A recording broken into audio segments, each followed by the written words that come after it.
ये है दैनिक प्रातःकाल का डिजिटल एडिशन प्रातःकाल लाइव।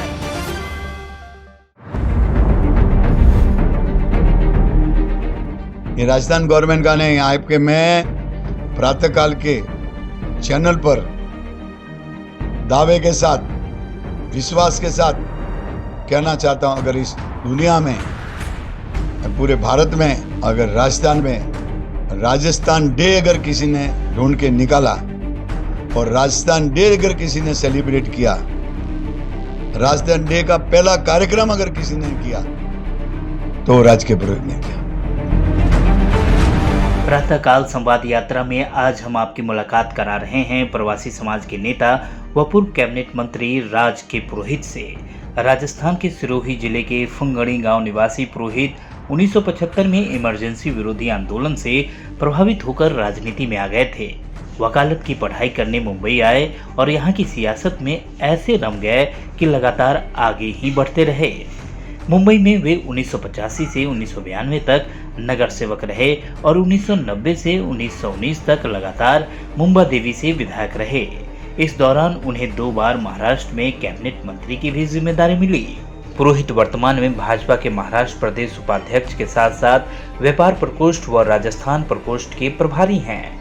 राज पुरोहित जन समस्याएं सुलझाने की कुशलता व प्रशासनिक पकड़ के कारण पुरोहित राजस्थान के प्रवासियों में बेहद लोकप्रिय हैं। संवाद के तहत उनसे चर्चा किया है हमारे वरिष्ठ संवाददाता मनीष पालीवाल ने। नमस्कार, प्रातःकाल लाइव में आपका सभी का स्वागत है। दोस्तों, देश में जब प्रवासी एकता की बात होती है या राजस्थानियों की बात होती है और उनके साथ कोई अनहोनी घटती है, तो सबसे पहले अगर अपने स्वर कोई बुलंद करता है तो वो शख्स है राज के पुरोहित। सिरोही जिले के पुंगड़ी गांव के निवासी राज के पुरोहित समस्त राजस्थान के प्रवासियों के मसीहा के तौर पर अपनी विशिष्ट पहचान रखते हैं। महाराष्ट्र में 2 बार कैबिनेट मिनिस्टर रहे और कई राजनीतिक लोगों के उत्थान में जिनकी महत्वपूर्ण भूमिका रही, ऐसे राज के पुरोहित जी आज भी प्रवासियों के हितों में जुटे हुए हैं और उनके लिए काम कर रहे हैं। प्रातःकाल की टीम आज उनके पास पहुंची है। उनके जीवन की कई अनछुई पहलुओं को, उनके जीवन की कई कहानियों को इस एपिसोड के माध्यम से हम आप तक पहुंचाएंगे। तो मिलते हैं राज के पुरोहित जी से। तो आप हैं राज के पुरोहित जी। पुरोहित साहब, प्रातःकाल लाइव पर आपका हार्दिक स्वागत है। धन्यवाद। सर्वप्रथम आपके दर्शकों को और जो प्रातःकाल पढ़ते हैं लाखों लोग, उनको राजस्थान दिवस के निमित्त शुभकामना देता हूँ। और राजस्थान के जितने भी देश भर में लोग हैं उनको भी शुभकामना देता हूँ। धन्यवाद सर। सर, अक्सर हमने आपके भाषण पढ़े हैं, भाषण सुने हैं और हमेशा आप राजस्थानी समाज के लिए हित की बात करते हैं। ऐसी क्या चीज़ रही कि आपको मुंबई आना हुआ? और मुंबई आप तो आए तो वकालत की पढ़ाई करने के लिए, लेकिन अचानक राजनीतिक क्षेत्र में जाना हुआ। ये पूरी जो यात्रा है आपकी, उसे हमारे दर्शक पूरे विस्तार से जानना चाहते हैं। मैं जयप्रकाश नारायण मूवमेंट में छात्र राजनीति से जुड़ा, अखिल भारतीय विद्यार्थी परिषद से जुड़ा और मुझे जयप्रकाश नारायण के साथ में रहने को भी मिला। इन दिनों में जोधपुर डिवीज़न में मेरा जहाँ तक ख्याल है पाली में तो कॉलेज भी नहीं थी जी। शायद जालोर में भी नहीं थी। एक सिरोही एजुकेशन का क्षेत्र था और वहाँ मैं राजनीति में प्रमुख छात्र नेता के रूप में उभर के आया और लोगों से बहुत संपर्क में आया। और उस दरमियान इमरजेंसी लगी तो मेरे पास चॉइस नहीं था, या तो जेल में रहूं या पढ़ाई करूं। चूँकि मैं एक पारंपरिक जो बोलते हैं ना, घर से संबंधित था, तो उनको जेल में जाना पसंद नहीं था। जी बिल्कुल। तो मैंने ये तय किया कि वकालत करूं। एक्चुअली मैं जेएनयू में जाना चाहता था, जवाहरलाल नेहरू यूनिवर्सिटी में, परंतु पुलिस ने कंडीशन डाली कि जेएनयू में नहीं जा सकते, आप जाना है तो साउथ इंडिया में जा सकते। साउथ इंडिया में पहले मैं मद्रास गया। जी। मद्रास का माहौल तो कुछ अजीबोगरीब था, ना हिंदी ना खाना। वहाँ 6-7 दिन रहा, इडली खा खा के परेशान हो गया, डोसा खा के परेशान हो गया। और उस समय का माहौल भी कुछ अलग ही था। मुंबई आया, मुंबई में बहुत बरसात, फिर तय किया कि मुंबई में वकालत LLB करें, JNU का जो मन में है उसको त्याग कर दें। JNU में इसलिए जाना चाहता था कि मैं IAS की परीक्षा में तैयारी करना चाहता था, और JNU एक आइडियल प्लेस था उस ज़माने में IAS के लिए, आज भी है। तो मैं इधर रुका, बड़ी मुश्किल से लॉ में एडमिशन मिला, बहुत मुश्किल, क्योंकि सर्टिफिकेट ही नहीं था जी। और वहाँ इमरजेंसी थी तो सिरोही जा नहीं सकता। रात को गया सिरोही, रात को कॉलेज का ऑफिस खुलवाया और रात को ही वापस ट्रक से वापस सिरोही छोड़ कर आया। और यहाँ आए तो इतनी बरसात जिंदगी में कभी देखी नहीं। रिश्तेदारों के यहाँ कितने दिन रहे वो समस्या। जी। फिर न्यू TK हॉस्टल करके एक बांद्रा में हॉस्टल था, उसमें एडमिशन मिला। फिर GLC में 6 महीने के बाद GLC में एडमिशन हो गया। KC कॉलेज से शुरुआत की थी, अंग्रेजी में सब कुछ था। चूँकि मैंने इंग्लिश में BA बैचलर किया था, ओके। तो मुझे थोड़ा बहुत उसमें मानसिक रूप से मदद मिली, जी। नहीं तो ये सारी अंग्रेजी की दुनिया थी। हाँ, तो फिर लॉ में एडमिशन हो गया। और एडमिशन में क्योंकि चूँकि इमरजेंसी थी, यहाँ पर उन दिनों में हॉस्टल से बाहर भी नहीं जा सकते थे। फिर मैं गवर्नमेंट लॉ कॉलेज में एडमिशन मिला, जो उस समय दुनिया का, भारत का नंबर 1 गवर्नमेंट लॉ कॉलेज था, चर्च गेट में। जी। यहाँ भी जो स्वभाव था ना नेतागिरी का, वो रुका नहीं, लोगों से मिलना, लोगों से बातचीत करना। फिर मैं गवर्नमेंट लॉ कॉलेज का, पूरे बॉम्बे का यूनिवर्सिटी का हॉस्टल का प्रेसिडेंट बना। अच्छा। और इमरजेंसी ख़त्म हुई, चुनाव आए। चुनाव में मैंने थोड़े दिन तो सुब्रमण्यम का काम किया, स्वामी सुब्रमण्यम का, जो ईस्ट से खड़े थे, घाटकोपर वहाँ से। फिर कुछ जमा नहीं, और चूँकि हरेश जगत्यानी करके जो एडवोकेट थे वो राम जेठमलानी के चुनाव प्रमुख थे और हमारे प्रोफेसर थे। तो उन्होंने मुझे कहा कि राज जी आप आ जाओ। तो जूने संघ वाले थे जो हॉस्टल में थे, वो बोले राम जेठमलानी का नाम। उस समय राम जेठमलानी का नाम मतलब भगवान, जी। वकीलों का देवता। बोले वहाँ जाएंगे, जो बांद्रा से चुनाव लड़ रहे थे। ज़बरदस्त काम किया। इसी बीच में मेरा एक सवाल है सर, कि ऐसा माना जाता है कि आपके राजनीतिक जीवन में राजमाता विजयाराजे सिंधिया गॉडफादर के रूप में रही। उनकी आपके जीवन में क्या भूमिका है? फिर वो जो राम जेठमलानी के साथ रहे, इमरजेंसी ख़त्म हुई, वो इंटरेस्टिंग है, आपको बता रहा हूँ। जी बिल्कुल बताएं आप। क्योंकि चुनाव के बाद अगर सरकार हार जाती मोरारजी देसाई की, तो इमरजेंसी तो लागू रहती, और हम तो नज़रों में थे और ओपन हो गए थे, तो अरेस्ट होने वाले थे। तो करे क्या? तो आप मानोगे, जिस दिन रिजल्ट आने वाला था ना, 2 दिन बाकी थे, हॉस्टल में नहीं सोए, मरीन ड्राइव पे ओपन सोए, ताकि इमरजेंसी लग गई तो हॉस्टल में जाएंगे ही नहीं। बॉम्बे सेंट्रल जाएंगे, VT जाएंगे, ट्रेन पकड़ के मद्रास चले जाएंगे, क्योंकि नहीं तो अरेस्ट होते। और जिस समय रिजल्ट आया और मोरारजी देसाई सरकार बनी, तो जो ढोल थालियाँ कुछ बजाने को था नहीं, तो हॉस्टल में से थालियाँ ला के बजाई, पूरे एरिया में घूमे। और सारे लड़के इस पूरे एरिया में 1500 लोग थे स्टूडेंट, जो 4 हॉस्टलें थी, Telang hostel, international hostel, government college hostel, ऐसे सिडनी यूनिवर्सिटी हॉस्टल। तो करीबन 1000 लड़के थे, सब तालियां खुश, और वो जानते थे कि ये पॉलिटिशियंस है। जी। तो उस समय माहौल बना और ये सब हुआ, तो उसमें एक रिलीफ मिली। फिर वकालत करते करते करते फिर मैंने हरेश जगत्यानी को ज्वाइन किया, राम जेठमलानी को ज्वाइन किया। इस दरमियान मेरा राजमाता सिंधिया से नेशनल एग्जीक्यूटिव माउंट आबू में हुई थी 1975, इमरजेंसी के पहले 10 दिन पहले। उसमें मैंने राजमाता सिंधिया के साथ, अटल जी के साथ और अडवाणी जी के साथ मेरे को रहने का मौका मिला था। और उस नेशनल एग्जीक्यूटिव का इंचार्ज मैं ही था, व्यवस्था का इंचार्ज, क्योंकि वहाँ पहले इतनी जनसंख्या थी नहीं, तो मैं ही व्यवस्था। तो मेरी बहुत अच्छी पहचान हुई अडवाणी जी से, अटल जी से। अटल जी का किस्सा तो आपके प्रातःकाल के लिए जरूर बता देता हूँ। नहीं, बिल्कुल हम चाहेंगे कि आप पूरी बात विस्तार से बताएं। हाँ। अटल जी की जो बात आपने कही है, एक किस्सा आप सुनाना चाहते हैं, हम चाहेंगे हमारे दर्शकों को पूरा विस्तार से बताएं वो आप। क्या हुआ, मैं व्यवस्था इंचार्ज था वहाँ पर, एक तरफ से मैन। जी तो मुझे जो व्यवस्था प्रमुख दी थी वो दी थी राजमाता विजयराजे सिंधिया, अडवाणी जी, अटल जी के ऊपर वहाँ जो अलग से उनके कमरे थे उन पर ध्यान रखने का। जी तो मैं वहीं सोया हुआ था।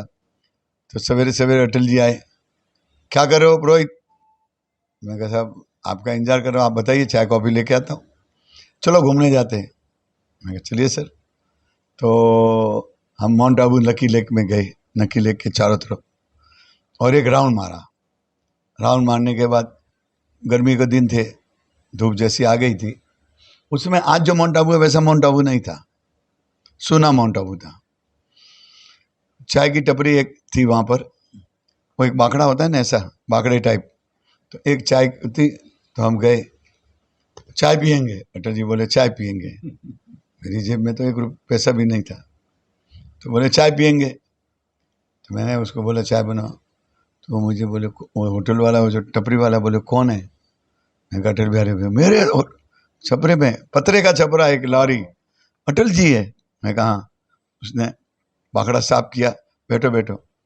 फिर बोले पुरोहित राज पुरोहित ने, पुरोहित बोले अखबार ले आओ। तो उस समय दूसरे 10 पेपर नहीं मिलते थे, एक राष्ट्रदूत मिलता था, एक राजस्थान पत्रिका मिलती थी, और एक दैनिक नवज्योति मिलती थी। 3 ही पेपर थे राजस्थान में उस समय। तो मैंने कहा उसको पेपर, बोले यहाँ से नहीं, बोले थोड़ा लंबा जाना पड़ेगा, किलोमीटर। अब अटल जी बोला है पेपर मंगाए, तो मैं कैसे जाऊँ? अब आप इंटरेस्टिंग पॉइंट है। अब मैं 100 की रेस लगवाई, जवान तो था ही, 18 साल का, 17-18 साल का था। दौड़ता गया, हाँ गया। वो दुकान वाले ने पूछा, देख भाई तीनों पेपर दे। तो बोले ये मुझे लगता है 15, 20, 25 पैसे का सवाल था उस समय। तो बोले पैसे, मैंने कहा पैसे नहीं है। अटल जी ने तुरंत पैसे मंगवाए। मेरा नाम राजपुरोहित है, मैं व्यवस्था में हूँ और मुझे पेपर तो चाहिए। अटल जी ने पेपर मंगाए? वो दुकानदार बोला अटल जी ने पेपर मंगाए? अरे मैं लगता नहीं, दौड़ता हुआ आया हूँ, ले लो।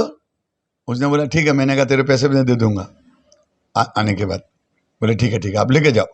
और वापस 100 की स्पीड से दौड़ता अटल जी का, अरे क्या कर रहे हैं? मैंने कहा साहब पेपर आपको पढ़ना है ना।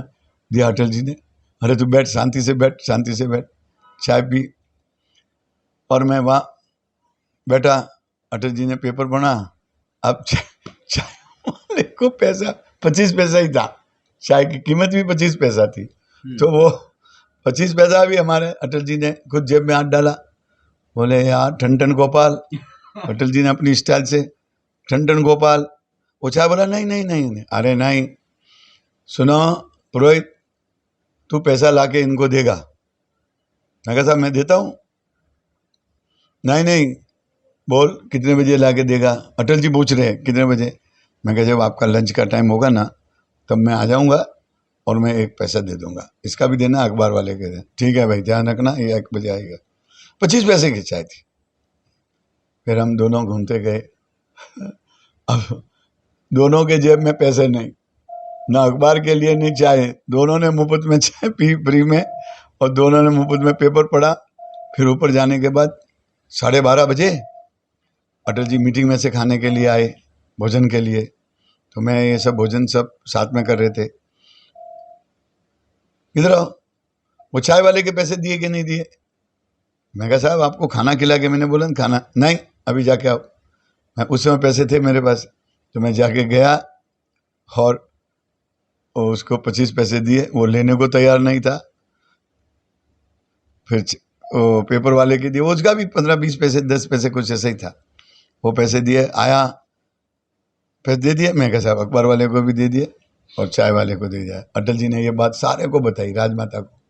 बोले आप क्या समझते हैं माउंट आबू में हमारा क्या चलता है? अटल जी स्टाइल में, वो कुर्ते में, हम दोनों ने बिना पैसे चाय पी, बिना पैसे अखबार अखबार अटल जी स्टाइल में, बिना पैसे चाय पी, बिना पैसे अखबार पढ़ा। देखो पैसा नहीं मांग रहे कोई। अटल जी क्या से बोले सुनाओ, फिर सुनाया किस्सा, सब हंस हंस के अडवाणी जी, राजमाता और जो लोग थे वो सब हंसे, भाई गजब है तुम्हारा। बोले हाँ मजा आ गया तुम्हें। तो एक जिंदगी का एक अनुभव एक ऐसा हुआ कि अटल जी के साथ घूमने को मौका मिला नक्की लेक पे, चाय पाने का उस उम्र में। उसके बाद तो मैं अटल जी के साथ बहुत हवाई जहाज में घूमा, बहुत चुनाव सभा में अटल जी के साथ गया, अडवाणी जी के साथ बहुत गया, राजमाता के साथ तो मेरा जिंदगी का एक लंबा सफर रहा। परंतु अटल जी के साथ उस उम्र में 18 साल की उम्र में एक बड़ा अनुभव था। वाकई में सर आपने ये जो संस्मरण सुनाया है बड़ा दिलचस्प है। हम वापस आते हैं आपकी ज़िंदगी के उन्हीं पहलुओं पर। वो कार्यक्रम माउंट आबू में हुआ, उसके बाद आप मुंबई आए। सबसे पहला नगर सेवक का जो चुनाव आपने लड़ा वो किन परिस्थितियों में लड़ा और कहाँ से लड़ा? उसके बाद मैं जेएनयू में गया लॉ करने के बाद, और जब जेएनयू में करीबन 8 महीने रहा तो मेरा जो प्रोफेसर रेड्डी था उसको लगा कि मैं तो आरएसएस वाला हूँ, तो जो मुझे स्कॉलरशिप मिलती थी वो बंद कर दी और बोला थैंक यू गो, यहाँ कोई जगह नहीं। उस समय पूरे जेएनयू में कम्युनिस्टों का राज था और इंटरेस्टिंग था, बहुत सस्ता था। हम बॉम्बे में 70-80 रुपये पर महीने देते थे, पर महीने का खाना 70 रुपये में मिलता था, 80 रुपये में, 100 रुपये में। जेएनयू में वो खाना 20 रुपये में मिलता था। और हाई क्वालिटी के समोसा 10 पैसे में, समोसा 10 पैसे में। और क्या लोन जिंदगी। पर एक्चुअली मैं आईएएस के लिए वहाँ था, वहाँ जमा नहीं, फिर मैं वापस बॉम्बे आया, आईएएस की प्रीलिम दी, वो जमा नहीं, फिर वापस प्रैक्टिस की शुरुआत की। फिर राम जेठमलानी के साथ रहा, अरे जगतानी के साथ रहा। इन दरमियान राजमाता साहब को पावर ऑफ अटर्नी की जरूरत थी कि कोई ऐसा व्यक्ति हो जो राजमाता की पूरी ग्वालियर स्टेट का उनका जो हिस्सा था उसका पावर ऑफ अटर्नी हो। तो संघ ने, विनोद गुप्ता ने, स्वरूपचंद गोयल ने, मुंबई बीजेपी ने मेरा नाम कहा कि इनको रखो। मैं राजमाता साहब मिले हुए थे, आंग्रे सरदार आंग्रे मिले हुए थे और मैं I become power of attorney of Rajmata. और वो राजमाता का औरा देवी थी, जागृत देवी, जो औरा था ना, इतना प्रभावित हो गया कि मैंने वकालत छोड़ने का तय कर लिया। आई विल वर्क फॉर राजमाता। और उस होते होते ये सब 80 की बात है, बहुत गहरे संबंध हो गए, मुझे बेटा मानने लगी। इस दरमियान 5-6 अप्रैल 1980 में भारतीय जनता पार्टी से अलग हुई, भारतीय जनता पार्टी का जन्म हुआ। तो मैं हॉस्टल एसोसिएशन का सब कुछ देखता था, यूनिवर्सिटी का भी प्रेसिडेंट था। तो यूनिवर्सिटी हॉस्टल का प्रेसिडेंट था, तो संघ से आना जाना मेरा शुरू था। तो मैं पहला जनरल सेक्रेटरी साउथ मुंबई बना। बहुत बड़ी बात है, हॉस्टल में रहते हुए दक्षिण मुंबई जो देश का सबसे बड़ा है उसका जनरल सेक्रेटरी बना जी। और 1984 में नगर पालिका के चुनाव आए। भगवान की कुछ इच्छा ही अलग थी। बीजेपी के 11 लोग जीते, उसमें 3 जिले थे, दक्षिण जिला, दक्षिण मध्य जिला, दादर जिला। उन 3 जिलों में एक भी व्यक्ति नहीं जीता, सिर्फ राज के मैं जीता। क्या बात। और वो भी मैं हॉस्टल में रहते हुए जीता। मैं हॉस्टल में था और मुझे पार्टी ने टिकट दिया और सिटिंग कॉर्पोरेटर का विनोद गांधी का टिकट काट के दिया। ये मेरी क्रम के देख के पार्टी ने तय किया कि इसको देना चाहिए। और उसके बाद मैं कॉर्पोरेटर बना।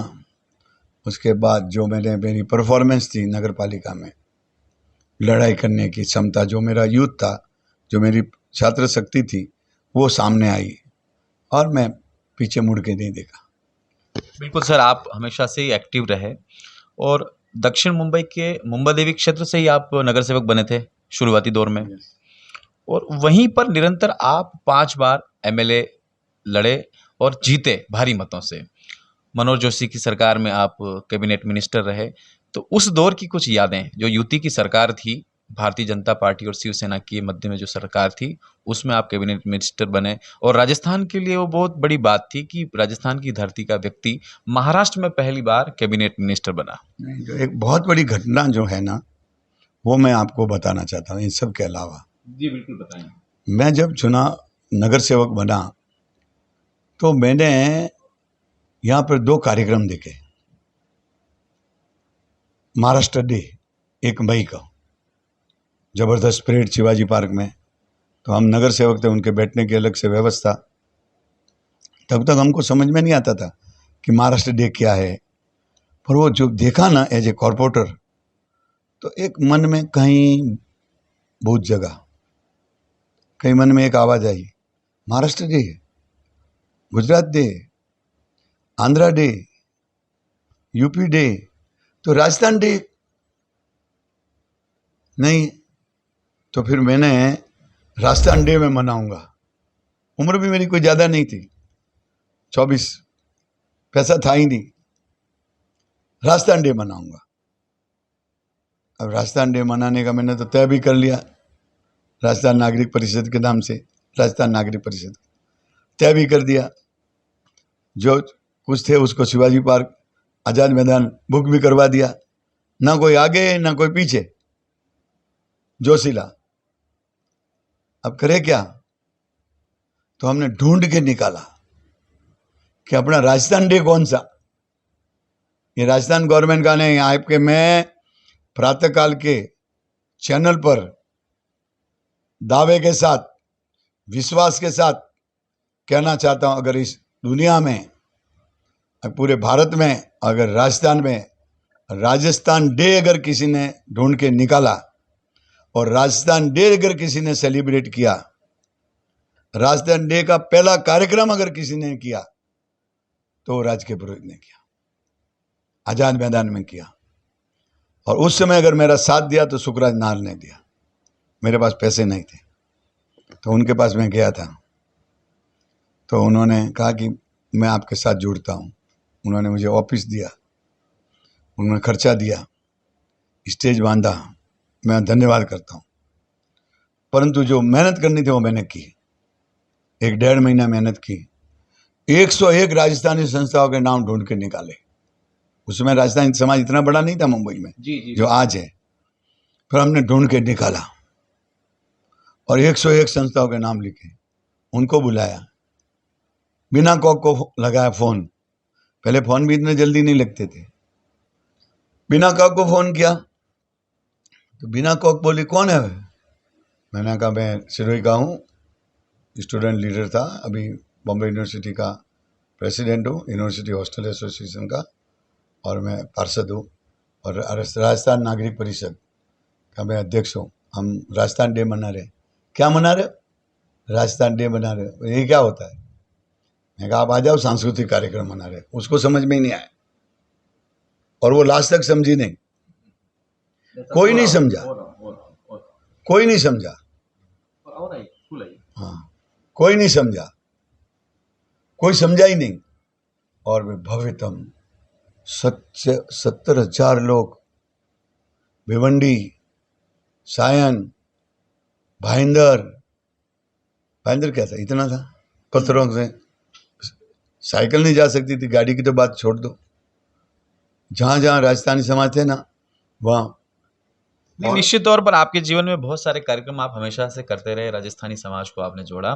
मैं अपने सवाल को वापस दोहराता हूँ कि मनोहर जोशी जी के नेतृत्व में भारतीय जनता पार्टी और शिवसेना की जो संयुक्त सरकार बनी 95 में, उस दौरान आपको कैबिनेट मंत्री का ओहदा दिया गया, तो ये राजस्थानियों के लिए बड़े गर्व की बात थी। उस दौर की कुछ यादें आप बताएं।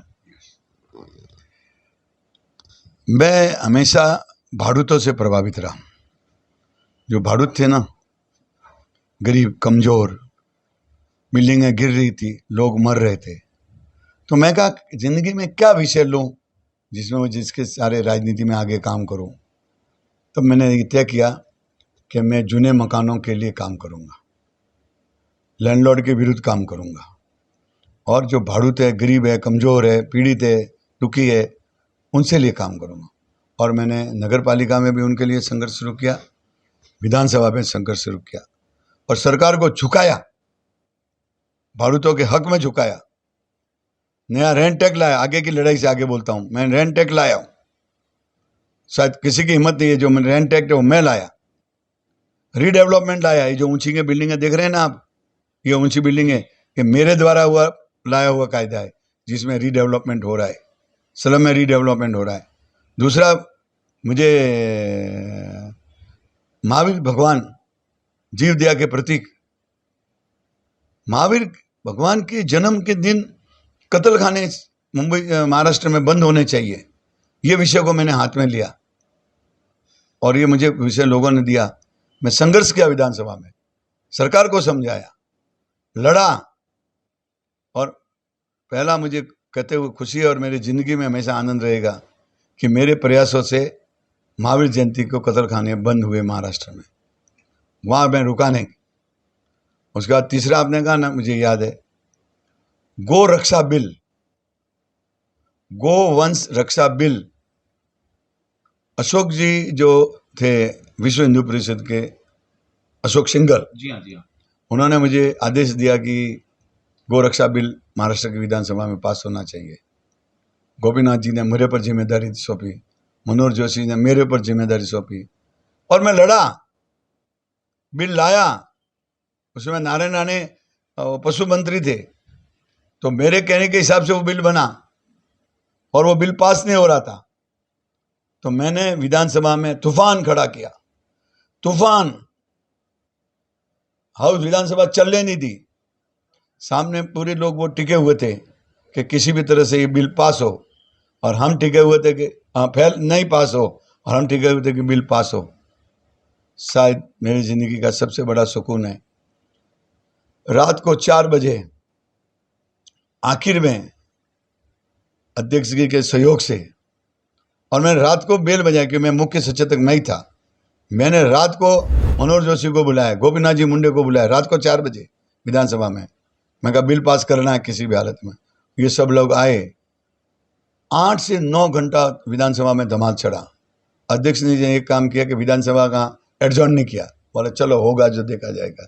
सामने कांग्रेस, एनसीपी भिड़ते रहे, हम लोग भिड़ते रहे, शिवसेना भिड़ते रहे, परंतु मुझे कहते हैं कि मैं 4 बजे जब वोटिंग में बिल डाला तो कांग्रेसी नींद के कारण चले गए और हमारी मेजोरिटी थी। हमने गो वंश रक्षा बिल पास महाराष्ट्र में किया, और इससे ज़्यादा खुशी ज़िंदगी में क्या मिलेगी। बिल्कुल, आपने काफ़ी सारे काम किए हैं और हमेशा से राज्य जी का एक नाम ओहदा अलग ही रहा है। राजनीतिक क्षेत्र में सक्रिय राजस्थानी समाज के नेताओं के लिए क्या कहना चाहेंगे और उन युवाओं को क्या संदेश देना चाहेंगे जो राजनीतिक क्षेत्र में आना चाहते हैं? मैं राजस्थानी समाज को तो इतना ही कहूँगा कि जहाँ समाज अपना जाता है वहाँ शक्कर साथ में लेके जाता है। फिर वो मुंबई हो कि महाराष्ट्र हो, गुजरात हो, तमिलनाडु हो, आंध्रा हो, वहाँ शक्कर की तरह उस समाजों में मिल जाता है और मिठास पैदा करता है।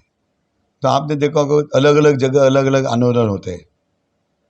कभी यहाँ पर कन्नड़ के विरुद्ध आंदोलन हुआ, हिंदी भाषियों के विरुद्ध आंदोलन हुआ, साउथ में अलग अलग आंदोलन हुए। कभी भी किसी भी प्रदेश में राजस्थानियों के विरुद्ध आंदोलन नहीं हुआ। उसका मूल कारण है राजस्थानी समाज हॉस्पिटल बनाता है, स्कूल बनाता है, धर्मशाला बनाता है, लोगों की सेवा करता है, कमाता है परंतु सेवा करता है, व्यापार का प्रतीक है, नौकरियों देने का प्रतीक है, रोजी रोटी देता है, समाज से जुड़ता है, स्कूलें बांधता है, अस्पताल खोलता है, समाज से जुड़ता है। और उसका कारण है कि देश भर में जहाँ भी हो, आसाम हो या देश का कोई भी हिस्सा हो, राजस्थानी समाज को लोग वहाँ नज़र से देखते हैं।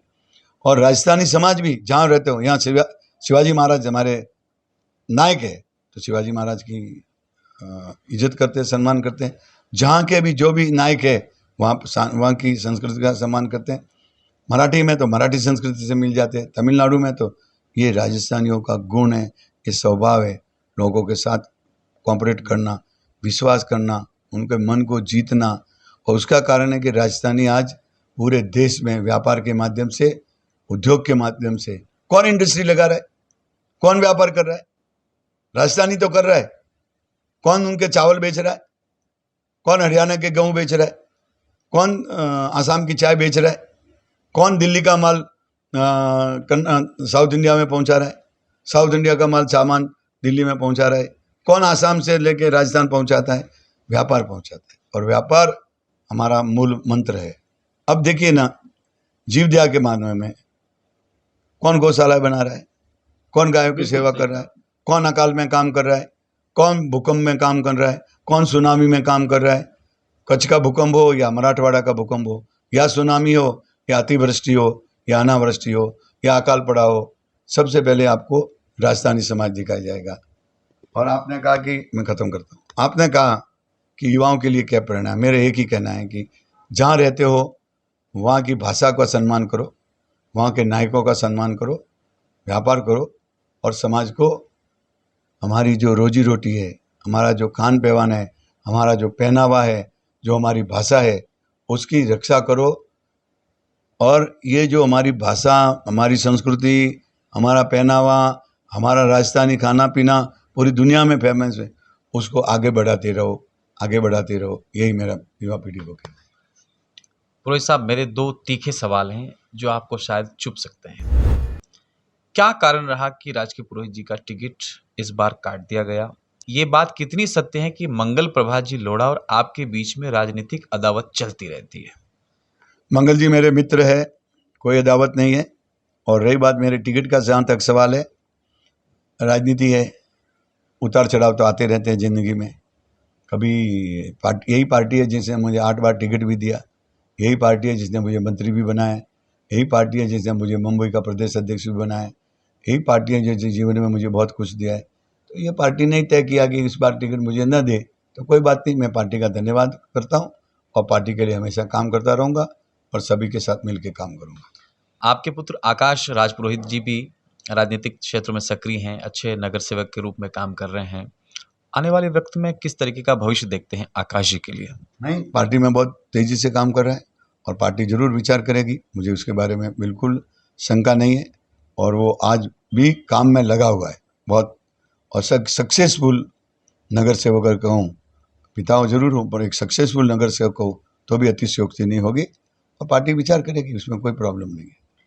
आप अपने भाषणों में राजस्थानी भाषा का खूब प्रयोग करते हैं। आज भी हम एक कार्यक्रम में आपके साथ थे।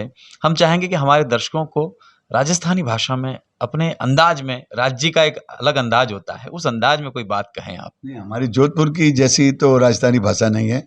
हमारे सिरोही, जालोर और पाली की एक बीजिस भाषा है और बोलवार और तरीक़ों से अलग है। बटे मैं जोधपुरी भाषा नहीं बोलता, ने बीकानेरी भाषा बोलता, ने उदयपुरी भाषा बोलता। सिरोही, जालोर और पाली ये एक गुजरात से मिली हुई भाषा है, मराठी से मिली हुई भाषा है, राजस्थान से मिली भाषा है और एक अलग भाषा, चौथी भाषा तैयार होती है और वो अलग ही भाषा हमारी निर्माण हो जाती है। तो वो भाषा में जब हमारे समाज सामने बैठता है तो उनमें एक मिठास पैदा हो और वो एक खुशी का माहौल पैदा हो, तो वो फिर एक फ्लो शुरू हो जाता है। तो मुझे बहुत मज़ा आता है उस भाषा में बोलने में और लोग भी बहुत आनंद में हो जाते हैं। हम चाहते हैं आप कोई डायलॉग सुनाएं या अपनी कोई बात कहें। राज जी अपनी भाषणों में बहुत शानदार अच्छी अच्छी बातें कहते हैं राजस्थानी में, और हम चाहते हैं कि आप तमाम लोग भी सुने उनकी बातें। याद नहीं आ रहा कोई। समझिए पूरी जनता बैठी है सर, आज राजस्थान दिवस का मौका है। एक बात ध्यान रखवा रही है कि कोई भी गरीब हो या अमीर हो, कभी अपन गरीब ने अमीर रो भेद नहीं करना हो। ये मौका मले ने तो गरीब की सेवा करो। गरीब के आंसू अगर आपने पोसिया तो कदी आपने जिंदगी में तकलीफ नहीं आवे। और मैं आपने कह रही हो कि अगर दुनिया में धके वजन हुए तो जो कमज़ोर आदमी है, जो दुखी है, जो पीड़ित है, उनकी सेवा करो। गायों की सेवा करो, गौशाला बोधो, कबूतरों की सेवा करो, पक्षियों की सेवा करो। जीव दिया अपने मारवाड़ियों का मंत्र है। मंत्र का है जीव दिया है, मंत्र का है सेवा। तो मारवाड़ी कटे भी जाई तो सेवा करी, कटे भी जाई तो जीव दिया री सेवा करी। तो अपने कदी बोलू ने उस मारो समाज ने कहना है। नमस्कार दोस्तों, ये थे राज के पुरोहित जी, जिन्होंने अपनी ज़िंदगी से जुड़ी हुई कई दिलचस्प घटनाओं को, बातों को हमें बताया। निश्चित तौर पर ये एपिसोड आपको खूब अच्छा लगा होगा। बने रहें प्रातःकाल लाइव के साथ। अगर आप ये कार्यक्रम YouTube पर देख रहे हैं तो हमारे चैनल को जरूर सब्सक्राइब करें और Facebook पर देख रहे हैं तो हमारे पेज को लाइक करना ना भूलें।